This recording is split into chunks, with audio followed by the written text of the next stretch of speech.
ये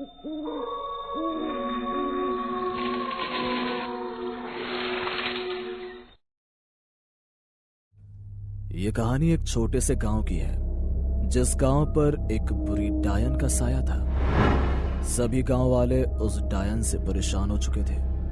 काफी प्रयास करने के बाद आखिरकार गांव की डायन गांव के लोगों के हाथों आई थी। बड़ी मुश्किल से डायन लोगों के हाथ आई थी, इसीलिए गांव वाले उस डायन को सबक सिखाना चाहते थे और बाबा के साथ मिलकर उस डायन को एक पेड़ के नीचे बांधकर उसे जिंदा जला देते हैं। पर वो डायन जलते वक्त भी गांव वालों को चेतावनी देकर जाती है। डायन कभी नहीं मरती।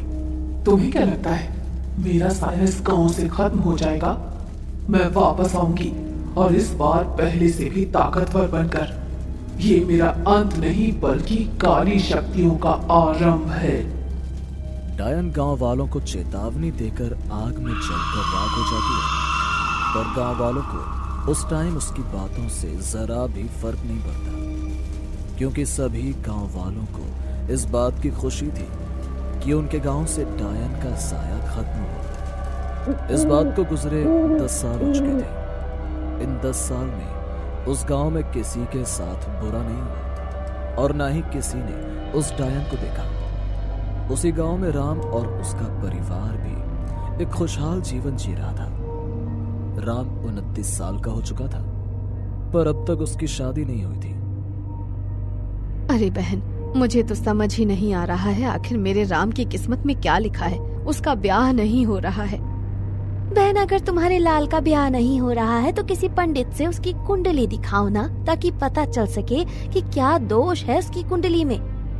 शांति एक बाबा के पास जाती है और राम की कुंडली दिखाती है। राम की कुंडली देखकर उन बाबा की आंखें फटी की फटी रह जाती हैं और वो भयभीत परेशान होकर शांति को आने वाली मुसीबत से आगाह करते हैं। तुम्हारे बेटे की शादी ना हो तो ही भला है। तुम्हें बहू मिलेगी, कुछ दिनों तक सब अच्छा भी होगा, पर आने वाले समय में तुम्हारे बेटे पर किसी बुरे साए का कब्जा हो जाएगा।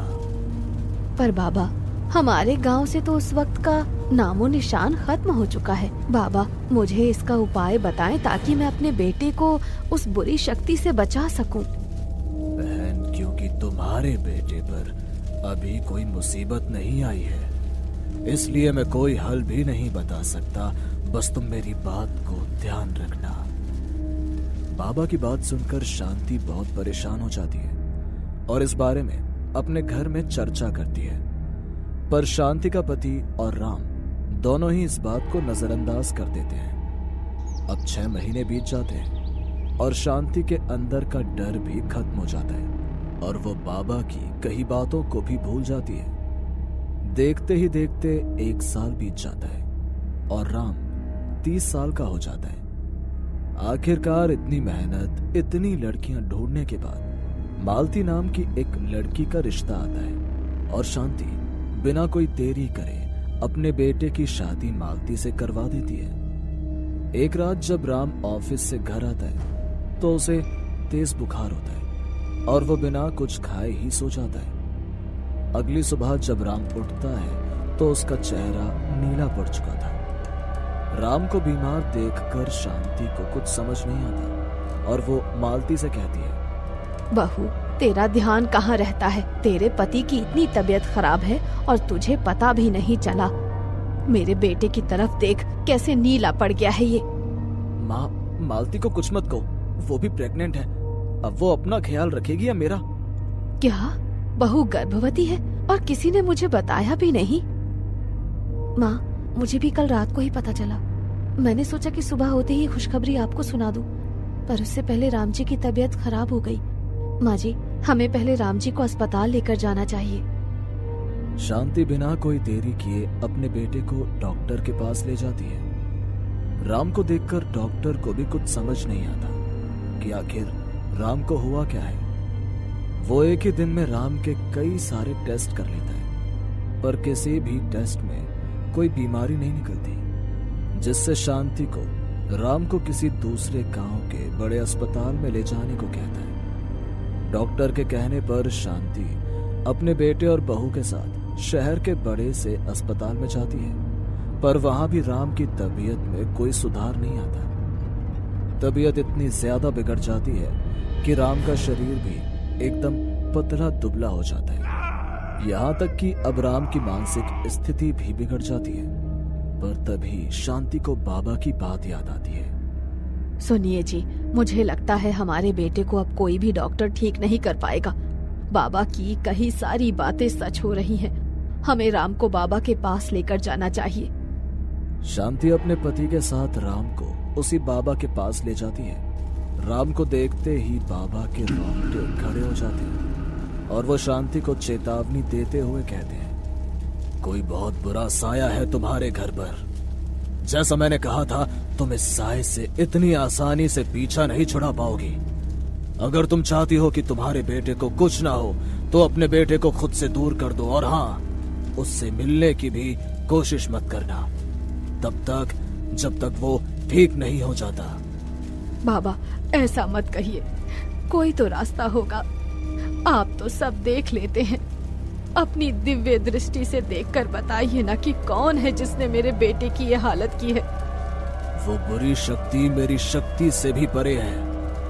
मैं कभी पता नहीं लगा पाऊंगा कि वो कौन है, पर इसका अब एक ही उपाय है। अगर तुम्हें अपना बेटा सही सलामत चाहिए तो उसे खुद से दूर कर दो। बाबा के कहने पर शांति अपने इकलौते बेटे को खुद से दूर कर देती है और उसे अपनी बहन के घर भेज देती है। शांति की बहन राम का अच्छे से ख्याल रखती है और उसकी दवाई के साथ समय समय पर झाड़ फूंक भी करवाती है। समय यूं ही गुजरता है और 1.5 साल में राम पहले की तरह स्वस्थ हो जाता है। इन 1.5 साल में राम का लड़का भी हो जाता है। जब राम को अपने बेटे की खबर मिलती है तो उसे बर्दाश्त नहीं होता और वो अपने बेटे से मिलने के लिए गांव पहुंच जाता है। राम को गांव में आए हुए 1 हफ्ता हो चुका था और सब कुछ ठीक था, जिसके बाद शांति को लगता है कि उसके घर से बुरा साया टल गया। पर बच्चा आधी रात को रोने लगता है। उसकी आंखों से खून के आंसू निकलते हैं। बच्चा बुखार से तपने लगता है और उसका पूरा शरीर नीला पड़ जाता है। राम के बेटे के साथ भी वही हो रहा था जो आज से 1.5 साल पहले राम के साथ हुआ था। ये सब क्या हो रहा है? जैसा राम के साथ हुआ ठीक उसी तरह से मेरे पोते के साथ हो रहा है। अब मैं क्या करूं? माँ, मेरा बच्चा तो अभी बहुत छोटा है। हम इसे खुद से दूर कैसे रखेंगे? आप सब यहीं रुकना, मैं अपने बेटे को यहाँ से दूर ले जाऊंगी। इस घर पर बुरा साया है, मेरे बेटे पर नहीं। मेरा बेटा इस घर से दूर जाएगा तो वो जरूर ठीक हो जाएगा। घर वाले बच्चे को मालती के साथ मौसी के घर भेज देते हैं। पर अगली ही रात को ठीक 3 बजे मालती का फोन आता है और मालती की बात सुनकर उनके घर में मातम का माहौल छा जाता है।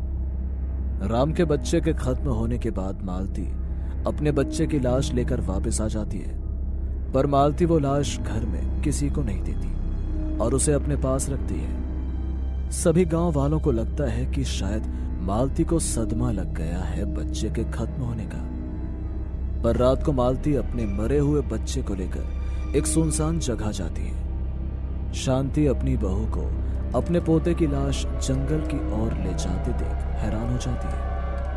अब शांति अपने बेटे के साथ अपनी बहू का पीछा करती है, जहां वो देखती है कि उसकी बहू के आसपास बहुत सारी आत्माएं हैं और वो उन आत्मा के साथ मिलकर अपने बच्चे की लाश पर किसी काली शक्ति की पूजा कर रही है। मालती कोई और नहीं बल्कि वही डायन थी जिसे सभी गांव वालों ने मिलकर आज से 10 साल पहले जिंदा जलाकर मारा था। अब राम और शांति बिना कोई देरी किए वहां से गांव में आते हैं और सभी गांव वालों का दरवाजा पीटकर उन्हें जगाते हैं। सभी गांव वाले अपने घर से बाहर निकलते हैं। वो डायन वापस आ गई है। हमारे गांव से उस डायन का साया अब तक खत्म नहीं हुआ है। उस डायन ने सबसे पहला शिकार मेरे घर को बनाया है। शांति की बात सुनकर सभी गांव वालों के रोंगटे खड़े हो जाते हैं। सभी गांव वाले कुछ कर पाते उससे पहले गांव वालों को डायन के हंसने की आवाज आती है और फिर पायल की आवाज आने लगती है।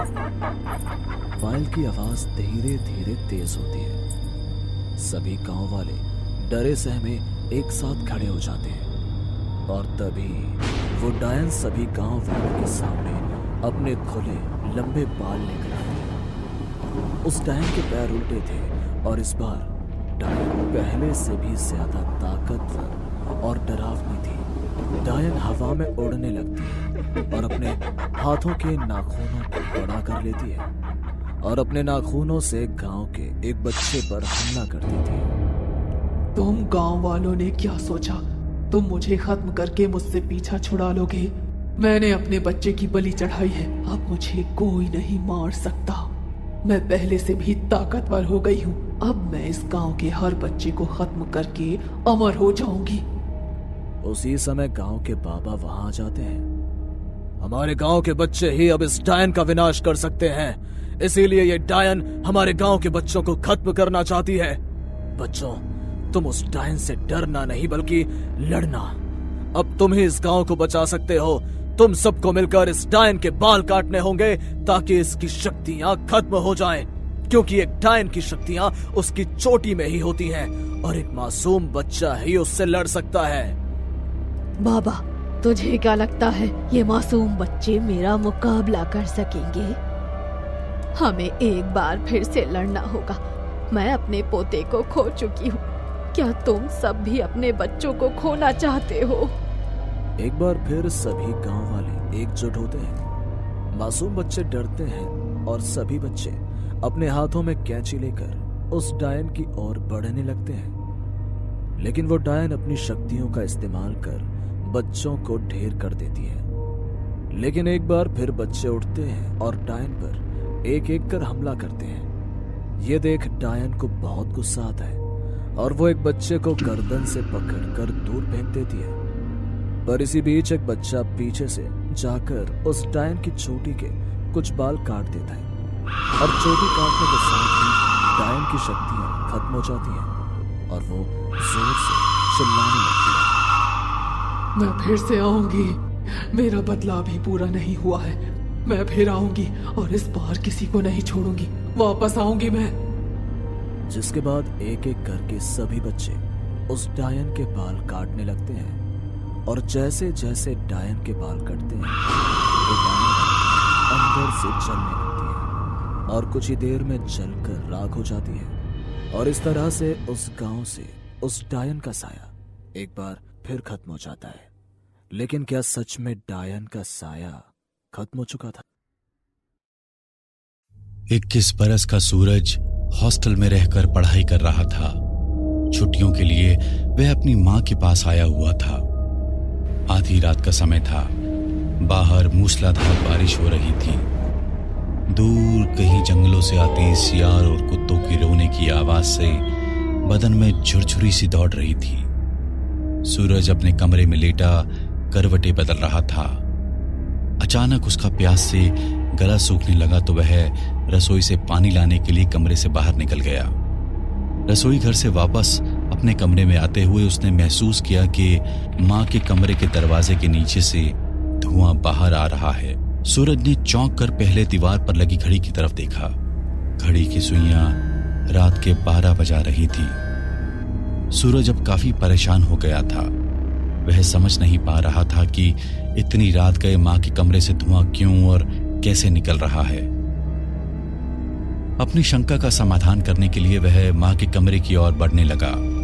कमरे के बाहर पहुंचने पर उसे फुसफुसाकर मंत्र पढ़ने की आवाज सुनाई देने लगी। अपने मन में चल रही उथल पुथल को शांत करने के लिए वह मां के कमरे में खुलने वाली आंगन की खिड़की के पास आया और कमरे में झांकने लगा। अंदर एक हवन कुंड से धुआं बाहर आ रहा था और कमरे के फर्श पर कुछ अजीबोगरीब सामग्री फैली हुई थी, जिसे देखकर ऐसा लग रहा था वहां कोई टोना टोटका या तंत्र क्रिया चल रही हो। तभी मां हाथ में एक छोटी सी मिट्टी की हांडी लेकर कमरे से बाहर निकल जाती है। सूरज धीमे कदमों से अपनी मां का पीछा करता है तो देखता है कि उसकी मां ने वह टोटके की हांडी बाहर चौराहे पर रखी और वह वापस लौटकर चुपचाप अपने कमरे में सो गई। माँ की ऐसे अजीबोगरीब व्यवहार देखकर सूरज सकते में पड़ गया था। इस समय वह कुछ भी सोचने समझने अथवा बोलने की स्थिति में नहीं था। माँ के अपने कमरे में जाने के बाद सूरज भी वापस अपने कमरे में आकर लेट जाता है। वो रात बीतने के बाद अगला दिन भी यूं ही उथल पुथल में बीत गया और रात घिर आई। जिज्ञासावश रात के 12 बजे फिर से सूरज खिड़की से अंदर झांकने लगता है। सामने उसकी माँ काले कपड़ों में अपने लंबे बालों को खोलकर जमीन पर तंत्र का सामान फैला कोई तंत्र साधना कर रही थी। अंत में उसने फिर से एक मिट्टी की हांडी दी, उसमें टोटके का सामान, एक दिया रखकर फिर से चौराहे पर रखने के लिए घर से बाहर निकल गई। सूरज इसी तरह पूरे 3 दिनों तक अपनी माँ की सारी गतिविधियों को देखता रहता है। चौथे दिन अमावस्या का दिन था। घर के आंगन में लगातार रोती हुई बिल्ली किसी अनिष्ट की सूचना दे रही थी। सूरज की माँ के सामने तंत्र के सामान के साथ साथ एक काला मुर्गा भी रखा हुआ था। अपनी तंत्र साधना पूरी करने के बाद उसने मुर्गे को काट कर उसकी बलि चढ़ा दी। है मेरे मालिक, अगर आपने चाहा तो अगली अमावस्या को बलि जानवर की नहीं, किसी इंसान की होगी। इससे ज्यादा कुछ भी देख पाने की हिम्मत अब सूरज के अंदर बाकी नहीं थी। डरते हुए वह अपने कमरे में लौट आया और आंखें बंद कर सोने की कोशिश करने लगा। काफी देर तक बिस्तर पर करवटें बदलने के बाद उसे नींद आ गई थी। सूरज पूरी ताकत लगाकर दौड़ रहा था। दौड़ते दौड़ते वह बहुत थक चुका था। तभी एक पेड़ के तने से अपनी कमर सटाकर वह हाँफने लगता है। अचानक एक लंबी सी चोटी आकर उसके पांव से लिपटने लगती है। सूरज जितना उस चोटी को खुद से दूर रखने की कोशिश कर रहा था, उतनी ही तेजी से वह लिपटते हुए उसके पूरे शरीर को अपनी गिरफ्त में लेती जा रही थी। तभी उसे मंदिर के घंटे की आवाज सुनाई देने लगती है और सूरज का ध्यान कुछ ही दूरी पर बने मंदिर की ओर चला जाता है। ये कोई पुराना सा मंदिर नजर आ रहा था। सूरज कुछ समझ पाता उससे पहले ही उसके ऊपर किसी भयानक आकृति ने छलांग लगा दी, जिसके कारण डर से सूरज के मुंह से चीख निकल गई और उसकी नींद टूट गई। हे भगवान, ये कैसा भयानक सपना था? ये सब क्या हो रहा है मेरे साथ? अपने माथे पर आते पसीने को पोंछकर वह फिर से सोने की कोशिश करने लगता है, किंतु यह सपना इतनी आसानी से सूरज का पीछा छोड़ने वाला नहीं था। अब तो अक्सर ही सूरज को वही सपना नजर आने लगा, जिसके कारण वह बहुत बेचैन सा रहने लगा था। बस बहुत हो गया। आज मैं माँ से अपने सपने का अर्थ जानकर ही रहूंगा। माँ, तकरीबन 1 महीने से मैं आपको देख रहा हूँ। आप हर रोज रात के समय कुछ टोना टोटका करती हैं। ये सब क्या है माँ? अब तो मुझे भी हर रात एक बहुत ही भयानक सपना नजर आने लगा है, जिसमें मैं अपनी जान बचाकर भागता हूँ और फिर एक चोटी आकर मुझे जकड़ लेती है। आप मुझे साफ साफ बताओ माँ, ये सब मेरे साथ क्यों हो रहा है? हो ना हो ये आपके टोने टोटके के कारण ही मुझे ऐसे डरावने सपने नजर आ रहे हैं। लगता है जिस बात को मैंने बरसों से अपनी सीने में दबा कर रखा है, वो बात बताने का समय आ गया है। बेटा, जिसे तुम मेरा टोना टोटका और तंत्र समझ रहे हो, वो कोई टोटका नहीं है, बल्कि तुम्हारी रक्षा के लिए किए गए मेरे प्रयास हैं। क्या बहकी बहकी बातें कर रही हो माँ? मैंने खुद अपनी आंखों से तुम्हें वो सब करते हुए देखा है, और मुझे किस बात का खतरा है जो तुम मेरी रक्षा कर रही हो? मेरी बात ध्यान से सुनो। तेरे पिता कोई आम इंसान नहीं थे। उन्होंने शमशान से साधना की सिद्धियां प्राप्त की हुई थी। अपनी सिद्धियों के बल पर वो अक्सर दूसरे लोक में रहने वाली दुष्ट परालौकिक शक्तियों से उलझते रहते थे। एक बार अपनी सिद्धियों के प्रयोग से उन्होंने डायन को आकर्षित करके इस लोक बुला लिया। डायन को अपने साथ रखने और उससे लाभ लेने के लिए उन्होंने उसकी चोटी काट कर रख ली थी। लेकिन उनके ऐसा करने से डायन बहुत क्रोधित हो गई और वो तुम्हारे पिता के शरीर में रहने लगी। हर अमावस्या की रात को वो गांव में शिकार करने के लिए निकल पड़ती थी। कुछ ही दिनों में गांव वालों को तुम्हारे पिता के बारे में पता चल गया कि उनके अंदर कोई शैतानी शक्ति है। एक दिन आधी रात गए वो किसी आदमी का शिकार करने के लिए निकले ही थे कि उसी समय गांव के लोगों ने उन्हें रंगे हाथों पकड़ लिया और पीट पीट कर उनकी हत्या करने के बाद उनके शव को मंदिर के पीछे दफना दिया। बेटा, जन्म से ही तुम्हारे अंदर पिता के राक्षसी गुण मुझे दिखाई पड़ने लगे थे। जैसे जैसे तू बड़ा होने लगा तो मुझे तेरी चिंता सताने लगी। मैं नहीं चाहती जिन काली शक्तियों के कारण तुम्हारे पिता की जान गई, तुम भी उसके प्रभाव में आओ। इसलिए तुम्हें उन शक्तियों से दूर रखने के लिए मैं तरह तरह के उपाय करती हूँ। मुझे माफ कर दो माँ। पूरा सच जाने बिना मैंने आप पर शक किया। मुझे आप पर पूरा यकीन हो गया है। आपने जो भी किया होगा मेरी भलाई के लिए ही किया होगा। समय बीतने लगता है और सूरज को कॉलेज की तरफ से एक ट्रिप पर पहाड़ों में भेजा जाता है। यही पास में ही हमारा पुश्तैनी गांव है। एक बार जाकर देखना चाहिए हमारा गांव और घर कैसा था, और वो मंदिर कौन सा है जहां पिताजी को दफनाया गया था। ऐसा सोचकर सूरज अपने गांव डुमरी पहुंच जाता है। जैसे ही सूरज गांव में कदम रखता है, चमगादड़ों के झुंड बेचैन होकर यहाँ वहाँ फड़फड़ाने लगते हैं। कौन हो तुम? तुम तो हूबहू हरीश जैसे दिखते हो। क्या आप उन्हें जानते हैं? हरीश मेरे पिता थे। हाँ बेटा, मैं उसे जानता हूँ। वो मेरा बहुत अच्छा मित्र था। उसके साथ बहुत बुरा हुआ था। लेकिन तुम यहाँ कैसे पहुंचे? तुम्हें तो वो डायन उठाकर ले गई थी ना? ये आप क्या कह रहे हैं?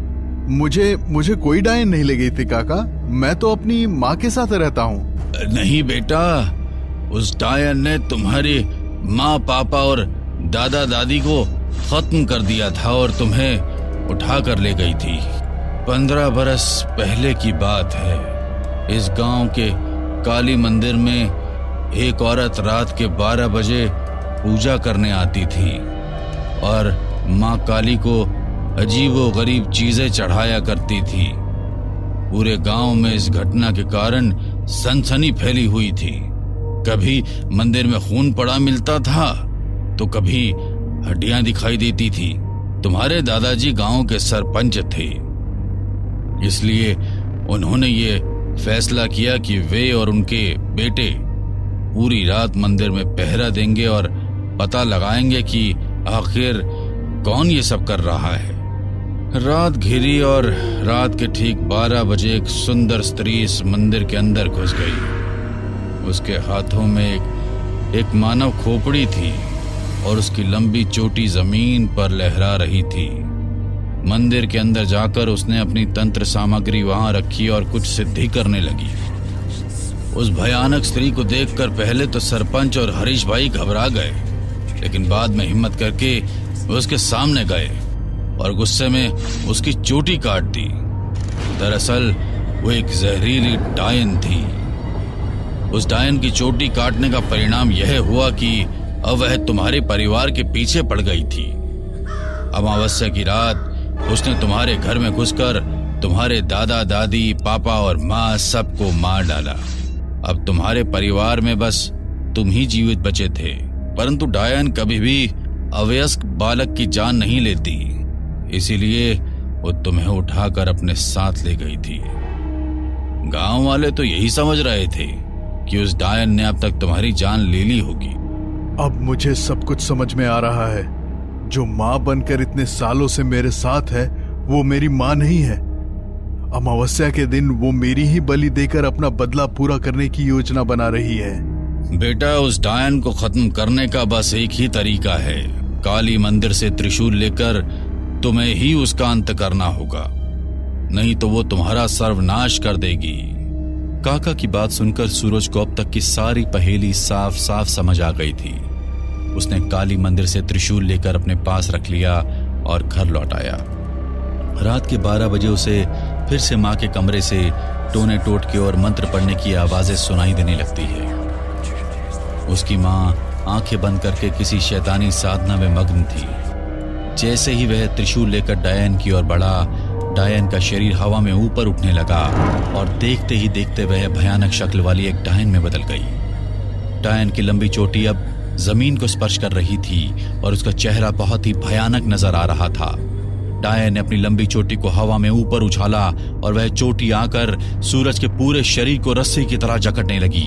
चोटी की मजबूत कसावट के कारण वह त्रिशूल उसके हाथ से छूटकर नीचे गिर पड़ा था।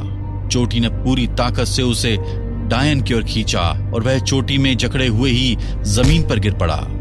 उसे यूं जमीन पर गिरा देख डायन जोर जोर से हंसने लगती है। सूरज खुद को बेहद असहाय महसूस कर रहा था और डायन की चोटी के द्वारा पड़ रहे दबाव से उसके शरीर में खून का बहाव भी रुकने लगा था। तभी उसकी नजर उसके पास में पड़े हुए मां के त्रिशूल पर गई। अपनी पूरी ताकत लगाकर उसने त्रिशूल उठाया और डायन की चोटी को उससे छू दिया। अचानक ही डायन की चोटी की पकड़ खुलने लगी और वह उसके शरीर से दूर हो गई। मौके का फायदा उठाते हुए सूरज ने जाकर मां काली का त्रिशूल डायन के सीने में घोंप दिया। एक जोरदार चीख के साथ डायन वहीं जमीन पर गिर पड़ी और धुएं के बवंडर की तरह हवा में गायब हो गई। उम्मीद है दोस्तों आपको आज की कहानी बहुत पसंद आई होगी। ऐसी और हॉरर स्टोरीज के लिए हमारे चैनल को सब्सक्राइब करें और बेल आइकॉन का बटन दबाना ना भूलें। और अगर आप अपनी कहानी हमारे साथ शेयर करना चाहते हैं तो हमें ईमेल जरूर करें। हमारी ईमेल आईडी नीचे डिस्क्रिप्शन बॉक्स में दी गई है। और हाँ, वीडियो को लाइक और शेयर करना ना भूलें। Thank you.